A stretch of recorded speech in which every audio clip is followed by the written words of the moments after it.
Golf. Surrounded by a huge crowd, and next down the ramp with the Castrol team of former champion Serge Damso and his teammate Vita Bonafide. And then the Sasol Ford of Paolo Piazza Musso and Nick Hand. 6 special stages made up the first section of the rally, with crews heading from Sabi to the Tweefontein, Krosskop and Hazyview regions. These areas provide for some of the most beautiful scenery in South Africa, but rally crews are in too much of a hurry to sit back and admire the view. Havoc and Judd in the VW Golf were looking to establish an early lead, but lost a couple of seconds on stage 1 when a 12-ton truck strayed onto the route. That gave the reigning champions an early wake-up call. The route was clear of unwanted traffic by the time Damso and Bonafide came charging along, but race cam action from the Castrol Toyota shows that the position of the midday sun and dust provided for tricky conditions.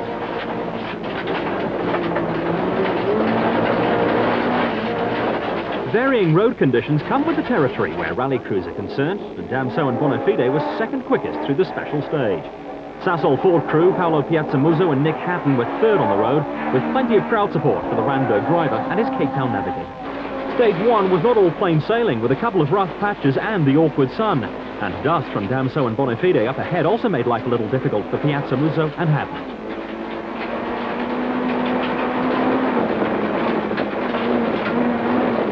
The Sasol Ford set the 4th fastest time on the stage, and they were 7 seconds behind the eventual winners, Etienne Lawrence and Robert Paisley, in the team total Toyota Conquest.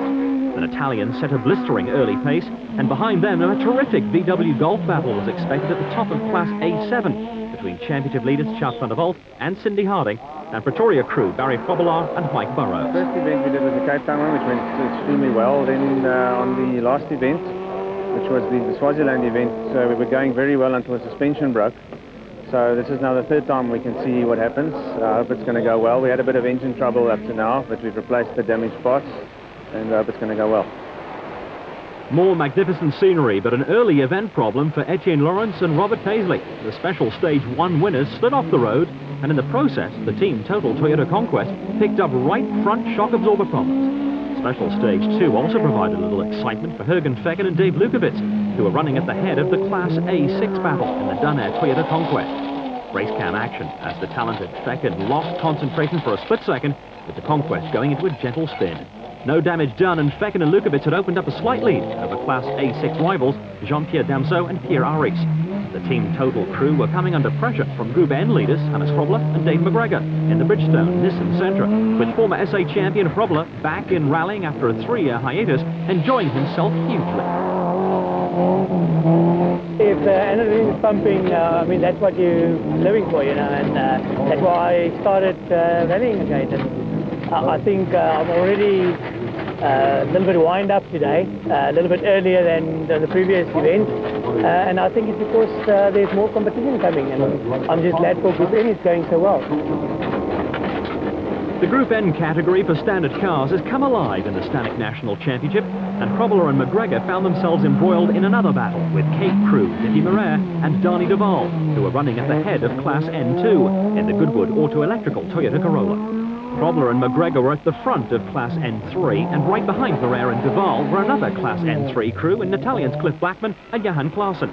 Up at the service point, another team total crew, Lawrence and Paisley, were in trouble. What's the problem? The bolt at the bottom of the strut lost. The shock is flapping around inside.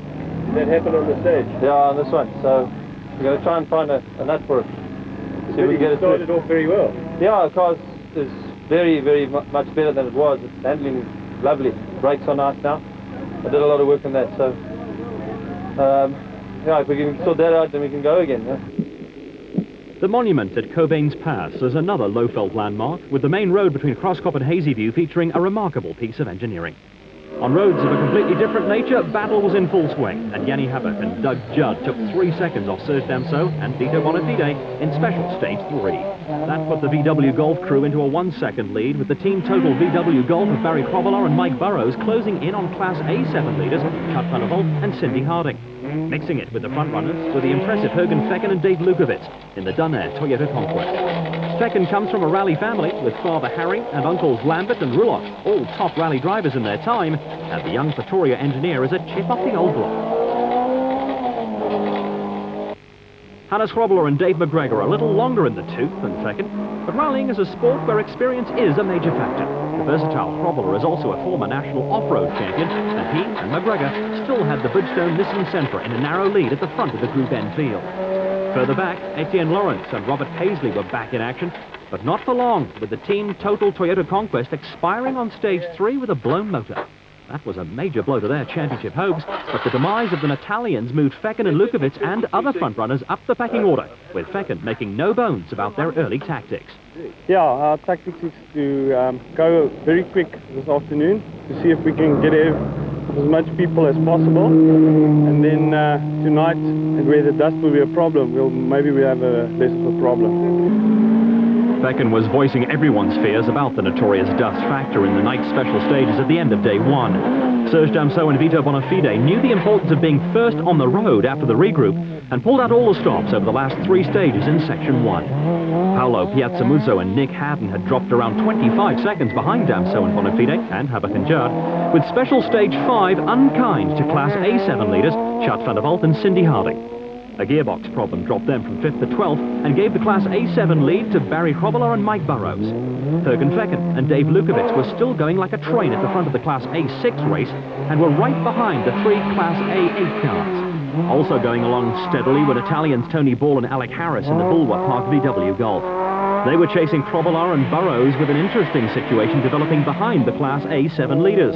Apart from Ball and Harris, the tightly bunched Class A7 contingent included 2 other VW Golf crews in Willem Lowe and Johan Barnard, and Keith Coleman and Uwe Koch. The little group of Class A7 cars was being harried by Dean Sanders and Graham Hooper, who jumped into contention in Class N2 in the Team Total Toyota Conquest. And there was also steady progress from Christo Ackerman and Andre Pfeiffer in the Hencom Class A7 Golf. Kelly van der Merwe and Andre Duplessis in an aging rear-wheel drive Nissan Skyline brought back memories. And while they had fun, Damso and Bonafide eked out an 8-second lead at the regroup. With it came the all-important number 1 spot on the road for the night stages, which lay ahead. Serge, mission accomplished so far? Yes, we've had a few good stages towards the end, which puts us in the lead. We had a bit of dust problems, but at least we put us 8 seconds ahead, so it's very close still. Now, there should be a regroup this evening. Yeah, well, it should be a regroup. That's why we started earlier today, to make sure that we get a regroup, so I hope it happens, for my sake anyway. One of the rising young stars in the Group N category is Opel Corsa driver Richard Bem, who normally has fellow rookie Jonathan Bright sitting alongside him. For the Sasol, young Bem was partnered by former South African champion Martin Botha. After the Rally of South Africa, decided that it wasn't in my best interest to carry on going with 2 new people in the kart. Difficult enough starting off rallying, and I think we're both working against each other. It's working well at the moment, and we'll see how it goes. Section 2 of the rally was made up of 6 special stages, with action contained between Sabi, Hazy View and the overnight stop in Nelspruit. Proceedings got underway with a huge festive crowd turning out for a short spectator stage in the centre of Sabi. The crowds love every minute of the short town stages, but clipping curves and damaging cars is an ever-present risk. Rally leader Damso and Bonafide had to take it easy with spotlight failure, which seriously hampered their pace. They dropped 4 seconds against Harbig and Judd in the VW Golf. That in turn cut the gap between the 2 crews to just 4 seconds. A great time was being had by all, and it was Paolo Piazzamuzzo and Nick Haddon who revel in these short stages who had the fastest time in the Sasol Ford Escort. And that despite a bit of curb clipping. A great daytime performance from Herbert Feckin had lifted his team to 4th place. They also had the lead in Class A6, which is 1600cc, and were ahead of Class A7, the more powerful 2 litres. But the danger of clipping curves was really brought home to the Class A7 leaders. Barry Grobbelaar and his teammate Mike Burrows, who must have had a sudden rush of red mist to the brain, put the Team Total car right out of contention with serious suspension damage.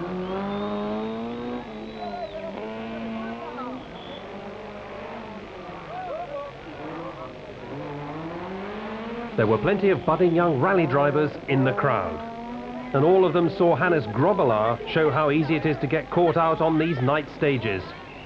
A bit of misguided driving here from Danny Duval, who used the same bit of curb for serious impact as the team total car a few minutes earlier. John Pensham picks up the action deep in the forest in South Africa.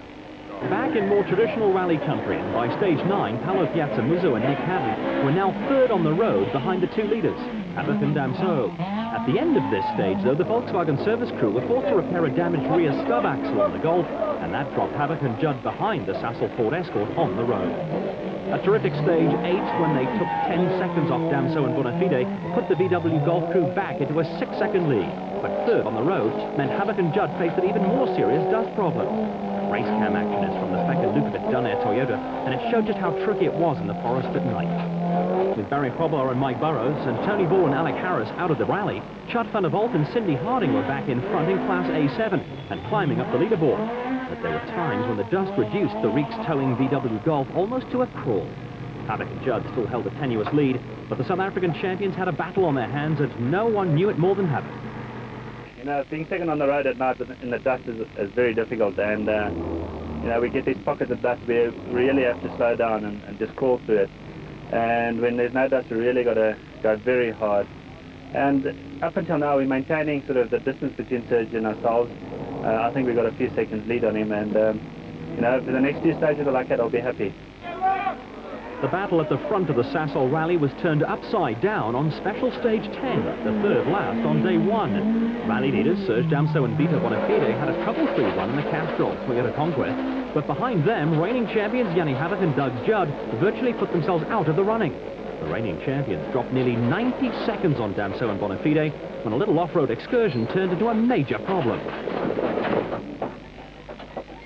The VW Golf stalled, and while a frustrated Havok and Judd were battling to get mobile again, young Jean-Pierre Damso and Pierre Aris moved into 5th place in the team total Toyota Conquest and took some time off Class A6 leaders Ergen Fecken and Dave Lukowitz. The final special stage of the day was another spectator affair through the streets of Nelspruit with some significant changes in the pecking order. In the Group N category, Cliff Blackman and Johan Klaassen were now chasing after new leaders Dean Saunders and Graham Hooper. Keith Coleman and Uwe Koch had steadily worked their way up the leaderboard, but still trailed Class A7 leaders Chad van der Walt and Cindy Harding by 35 seconds. Like early Group N leaders Krobler and McGregor, Cape Crew, Dippy Moreira and Donny Duval had dropped back slightly, but the day ended with Damso and Bonafide firmly in control of proceedings with a 2-minute lead of Paulo Piazzamuso and Nick Haddon. Harbig in third place, Fecken and Lukowitz at the top of the A6 section, with the A7s being led by van der Walt and Harding. On day 2, things were looking very rosy for Damso and Bonafide. I think still everybody's going to give it a good hard go. I'm sure Yanni's not going to sit there. So between him and Paulo might have a good go too. So it would be interesting, I think, still for the whole day. Once again, the weather was perfect as the teams headed for the 5 special stages that make up Section 3 of this rally. With a 2-minute lead, Serge Damso and Vito Bonafide could afford to conserve the Castrol Toyota Conquest. There were no such luxuries for Havok and Judd, who had to force the pace, while down in Class A6, Ergen Fecken and Dave Lukowitz were also sitting pretty. Pull up a gap over JP and Chad. We're more than 2 minutes ahead of JP. So we've got quite a lead. We must just protect that lead and stay on the road. Class A7 leaders Chad van der Walt and Cindy Harding had done a good job to fight back to 6th overall. The Group N category was again a seesaw affair. Team total pair Cliff Blackman and Johan Klaassen were chasing after Dean Saunders and Graham Hooper, and in turn were under attack from Hannes Krobler and Dave McGregor in the Bridgestone Nissan Sentra, who lost time in the latter stages of Section 2. Steadily working their way up the leaderboard were veterans Scott Berger and Thilo van Westenhagen in the Godrich Toyota Conquest, who were now second to Saunders and Hooper in Class N2. Behind Berger and van Westenhagen, Cape Crew, Dippy Moreira and Donny Duval were also playing a catch-up game after also losing ground at the end of day 1. Eastern Cape driver Hayes Klein and Gauteng co-driver Caroline Simmer in another team total entry were running a steady third in Class N3, with Cape youngster Richard Bem and Martin Puerta in Opel Corsa very much a part of the Class N2 battle. A horde of Group N cars were fighting for top 10 finishes, with Wiley Harrington and Neil Faree now in firm control in Class N1 in another Nissan Sentra. Elsewhere in the forests and the Sabi area, crews were still at loggerheads, with Keith Coleman and Uwe Koch making good progress. Dolph Coetzee and Bram Harting were headed for retirement.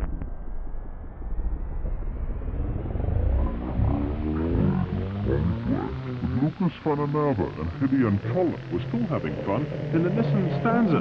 The pair now leading Class S20 ahead of motor journalist Doug Kemsley and Jerry Herriger in the Castrol Toyota Hilux. Class S20 does not count towards the Stanek Championship, but Kemsley and Herriger were leading the Stanek Bucky Challenge.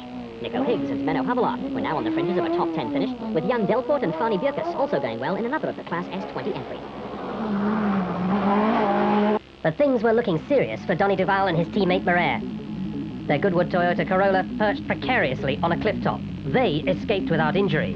On Special Stage 18, they'd come close to disaster. Dean Sanders and Graham Hooper were also in trouble, so Team Faulkner-McGregor were back in the lead of Group N. The old team coming from behind again. I think that's where we operate the best, is when we're under pressure. I must say that Hannes has been absolutely superb. The stages have been fantastic, and it's been one of those where you've really had to use a lot of skill and experience.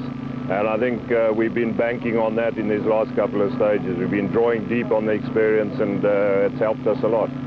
The final section of the rally made up of 5 special stages in the Sabi, White River and Nelson Triangle, with huge crowds following the teams, and Serge Damso and Bonafide still very much in control of proceedings. Back to John Fensham. Special Stage 19 was the first stage after the final regroup, and drama struck with the demise of Paolo Piazzamuso and Nick Haddon in the Sasol Ford Escort. Spectacular progress was halted at the end of the stage with a blown engine. And South African champions Yanni Habak and Douglas Judd now in second place, with the impressive Class A6 leaders, Jürgen Beckett and Dave Lukowitz, moving into third place in the Dunne Toyota Conquest. Beckett and Lukowitz were circumspect at one of Stage 19's danger spots, but the stage provided for plenty of other action.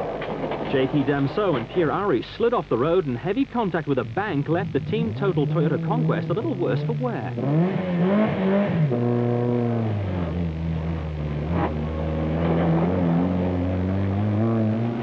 Port Elizabeth's traffic cop, Keith Coleman, affectionately known to rally followers as Inspector Coleman, and Uwe Koch also moved up a spot after the retirement of the Sasol Ford Escort.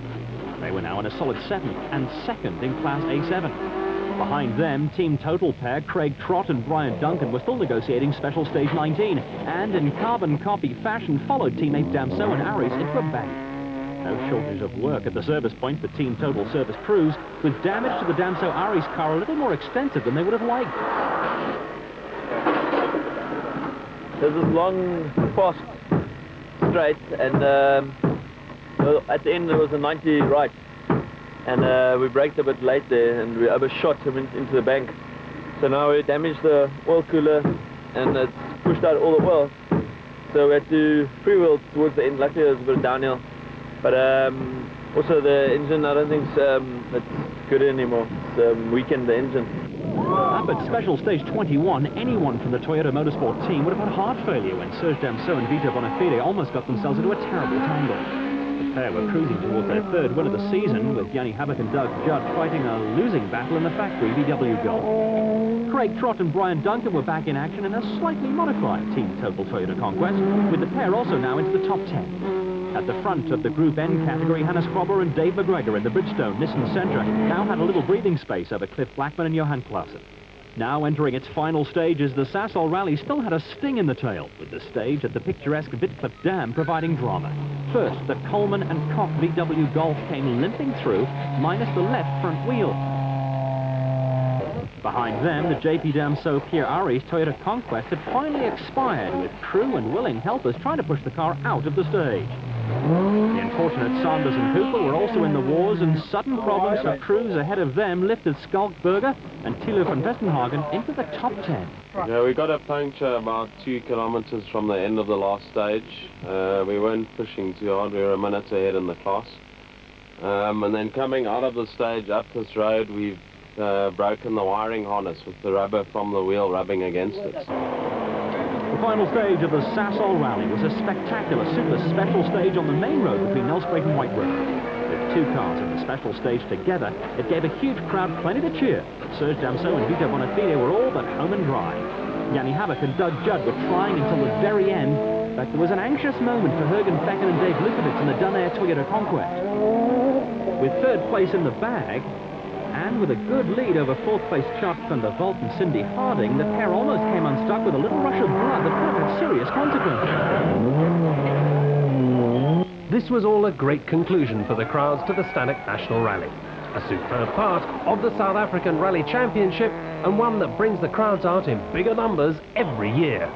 Serge Damso and Bonafide making no mistake this time and ensuring their lead in this event. The final results board then with Damso and Bonafide right up there at the head of the leaderboard. Harding and Judd in second, Feck and Liekewitz in third, and winning the A6 group. Grobler picked up N3, Berger picked up the N2 categories, with Wiley Harrington and Fourie easily picking up Class N1. We got our show together again, so now at least we can run in front again. After the last event, it wasn't a very good performance, but now at least we've got things together again, so we'll see you next event.